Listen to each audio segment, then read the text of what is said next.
100కు పైగా దీర్ఘకాలిక సమస్యలకు ఎటువంటి ఆపరేషన్ దుష్ప్రభావాలు లేకుండా హోమియోపతి చికిత్స.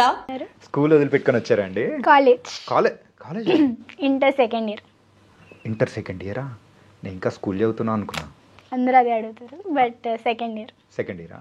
నీ క్యూట్నెస్ చూసేటప్పటికి అందరికి అర్థమైపోయి ఉంటుంది, అమ్మాయి స్కూల్ అమ్మాయిలే అని చెప్పేసి. అండ్ నువ్వు తీసుకుంటున్న క్యారెక్టర్స్ కూడా అలాగే ఉన్నాయి కదా? అంటే అలానే వస్తున్నాయి, అలా అయిపోతుంది. అది నేను కావాలని స్కూల్ గర్ల్ అనే తీసుకోవట్లేదు, అలా అయిపోతుంది. నువ్వు కూడా సెలెక్ట్ చేసుకోవడం కూడా చాలా జాగ్రత్తగా స్కూల్ అనేది తీసుకుంటున్నావు. అలా ఏదో ఫ్లోలో వెళ్తుంది అలా. ఓకే, ఎలా ఉంది లైఫ్? ఎలా ఉందంటే మెల్లగా నడుస్తుంది. రీసెంట్గా బార్బరిక్ వల్ల వచ్చిన సక్సెస్ని ఇప్పుడు ప్రెసెంట్ అయితే ఎంజాయ్ చేస్తున్నాను. అలా జరుగుతుంది. అంటే కంప్లీట్గా స్టోరీ అంతా నీ చుట్టే తిరుగుతుందిగా, అందరు నీ చుట్టే తిప్పుకుంటున్నావు మొత్తం. ఫస్ట్ నుంచి అంటే మెయిన్ ఆ స్టోరీ కానీ ఆ రోల్ కానీ నేను చేయడానికి కూడా one of the main reason ఏంటంటే ఆ రోల్కి అంత ఇంపాక్ట్ ఉంది కాబట్టి. చాలా ఇంటెన్స్, యాక్టింగ్కి చాలా స్కోప్ ఉన్న role. So first Mohan sir నాకు ఆ స్క్రిప్ట్ ఎక్స్ప్లెయిన్ చేసినప్పుడు కూడా ఫుల్ బ్లష్ అయిపోయాను నేను, అది చేయాలి అని. అండ్ అలాగే సత్యరాజ్ గారు కానీ, so there is a lot of star cast. And నీకు సంబంధించినంత వరకు లాట్ ఆఫ్ షేడ్స్ అనేది కూడా ఉన్నాయి, డిఫరెంట్ కదా. సో అవన్నీ ఎలా మేనేజ్ చేసావు అసలు? అంటే కొంచెం నాకు స్టార్టింగ్ కొంచెం డౌట్ ఉండింది నాకు, can I pull this role off అని ఒక డౌట్ ఉండింది. బట్ మెయిన్ మా మమ్మీ డాడీ సపోర్ట్ ఉండింది అనమాట. యాక్చువల్లీ నేను ఫస్ట్ స్టోరీ డిస్కషన్కి మా డాడీతో వెళ్ళాను. మోహన్ సార్ ఏమన్నారంటే బోర్డ్ ఎగ్జామ్స్ అప్పుడు ఉంటే షూట్ అని చెప్పారు.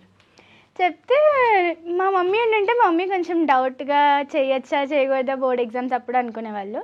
మా డాడీ వాజ్ లైక్ చేసేస్తుంది అన్నారు. సో అలా స్టార్ట్ అయింది. తర్వాత రోల్ కోసం కూడా నేను చాలా సెల్ఫ్ గ్రూమింగ్ చేసుకున్నాను అనమాట, నిధి అన్న క్యారెక్టర్ కోసం. సో కొంచెం ఛాలెంజింగ్గా ఉండింది. మార్నింగ్ 5 o'clock వరకు వర్షంలో తడవడం ఇవన్నీ. But Mohan sir support, team మొత్తం సపోర్ట్ వల్ల చేయగలిగాం. అంటే there is an cute small love story kind of ఉంటుంది. అండ్ దాంతోపాటు కూడా తాతతో ఉండే ఎమోషనల్ ఎవ్రీథింగ్ దెర్ ఈస్ అనే డిఫరెంట్. సో అందులో నీకు ఏది బాగా నచ్చింది? తాత మనవరాలది లైన్. ఇన్ఫ్యాక్ట్ నాకు సెట్లో కూడా నా ఫేవరెట్ యాక్టర్ అంటే సత్యరాజ్ సార్. సో మెయిన్ ఆ సీక్వెన్స్ మొత్తం షూటింగ్ అప్పుడు నేను చాలా బాగా ఎంజాయ్ చేశాను. సో ఆ సీక్వెన్స్ ద్వారా నాకు ఇష్టమైందంటే ఆ బ్లడ్ సీన్స్, వర్షంలో సీన్స్, అవే నాకు ఎక్కువ ఇష్టం అనమాట. అదే నేను అదే అనుకుంటా, నేను సైకోనా అని డౌట్ వచ్చేది నాకు అప్పుడు. బట్ ఎప్పుడైనా కొంచెం నార్మల్ సీన్స్ చేసినప్పుడు ఏంటి ఇవి చేస్తున్నాము, ఇవాళ లేదా బ్లడ్ సీన్స్, ఇవాళ ఏవో వర్షంలో సీన్స్ అనుకునేదాన్ని. మీ మమ్మీ అనుకుంటుంటది ఉందే నీకుందే, ఇంటికి వెళ్ళిన తర్వాత ఉంది అనుకుంటారేమో. ఇంతకు బ్లడ్ చూసినప్పుడు భయం కానీ ఏమనిపిస్తుంది? ఇంకా ఏంటి అనుకునేదాన్ని. మంచిగా ఫొటోస్ దిగేదాన్ని నేను యాక్చువల్లీ బ్లడ్ వేసుకుని.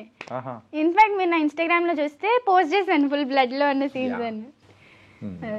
తనకి రక్తాన్ని ఇష్టపడే ఒక డ్రాకులావా నువ్వు?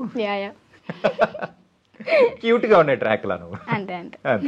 ఓకే మేఘనా, కానీ ఎవరైనా కానీ ఒక చైల్డ్ ఆర్టిస్ట్గా వచ్చిన తర్వాత సో మంచి ఫేమ్ కానీ సో మంచి క్యారెక్టర్స్ చేసుకుంటూ వెళ్ళేటప్పుడు కంటిన్యూగా మూవీ అనేది చేసుకుంటూ వెళ్ళిపోతుంటారు.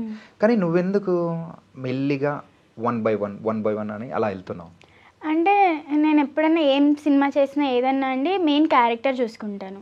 అంటే నేను చేయగలనా, ఇప్పుడు ఒకవేళ ఈ క్యారెక్టర్ నేను చేస్తే రేపు పొద్దున ఆడియన్స్ చూసినా లేదా టీం చూసినా లేదా నేను చూసుకున్నా కానీ ఐ గేవ్ మై 100% అని అనిపిస్తుందా లేదా అన్నది ఒకటి చూసుకుంటాను. అండ్ ఆ క్యారెక్టర్కి నేను సెట్ అవుతానా, నేను చేయగలనా, మెయిన్ ఆ క్యారెక్టర్కి విల్ ఐ గివ్ మై 100%, అదే చూసుకుంటాను. ఓకే. సో అలా చూసుకుంటూ అండ్ కంప్లీట్గా నాకు ఆ రోల్ నచ్చితేనే చేయగలుగుతాను. సో అందుకే మెల్లగా తీసుకెళ్దాం బండి, కొంచెం మెల్లగా అలా మెల్లిగా వెళ్ళినా తర్వాత ఫాస్ట్ పెంచుతావు నువ్వు. టచ్ వుడ్, అదే వెయిటింగ్. ఓకే. ఇప్పటివరకు ఎన్ని మూవీస్ చేసావు? ఇప్పటి వరకు కౌంట్ చేయి. F3, Skanda, Mukha Chitram, Ginna, love you Ram, Thandel, Barbarik, music shop Murthy, 8 films. మధ్యలో ఏదో ఒకటి మిస్ అయింటది నాకు తెలిసినంత వరకు. 9 అనుకుంటున్నా. 9 ఏదైనా మిస్ అయిందా? అంతేనండి. అంతేనా? నాకు డౌట్ తెప్పించారు మీరు. ఓకే సరే, మరి ఇన్ని మూవీస్ చేసావు, ఇన్ని మూవీస్లలో నీకు బాగా నచ్చిన క్యారెక్టర్ కానీ? బార్బరిక్ నిధి. No doubt. ఎందుకు అసలు? మీ సినిమా చూస్తే మీకు అర్థమైపోయి ఉండాలి. చూశాను, నాకు తెలుసు. అంటే ఫస్ట్ థింగ్ టీమ్ వైజ్గా మేము షూటింగ్ చేసినప్పుడు కానీ ఆ టీం అంటే నాకు చాలా అంటే చాలా ఇష్టం, చాలా ఫన్ ఉంటుంది సెట్లో. ప్లస్ నా ఏజ్ గ్రూప్ నేను ఒక్కదాన్నే ఉండేదాన్ని సెట్లో.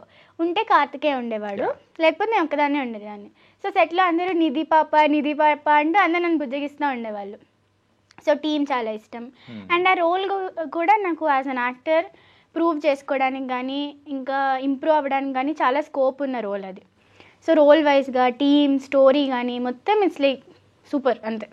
కానీ ఎక్కువ డేస్ అంటే చేసిన మూవీ కూడా ఇదే కదా, వేరే అంతే అండి. ఇది స్కంద, ఈ 2 మూవీస్కి నేను ఎక్కువ రోజులు షూట్ చేశాను.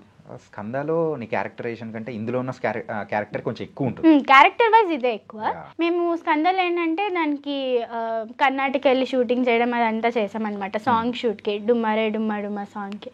సో అట్లా అది కూడా ఎక్కువ రోజులు చేసాము ఇది కదా. ఓకే. అలాగే సాయి పల్లవి గారి చైల్డ్ రోల్ చేసావు తండేల్లో, ఎలా అనిపించింది? నేను ఫస్ట్ డే సెట్కి వెళ్ళినప్పుడు ఆ రోజు యాక్చువల్లీ సాయి పల్లవి గారు నాగ చైతన్య గారు ఉన్నారనమాట.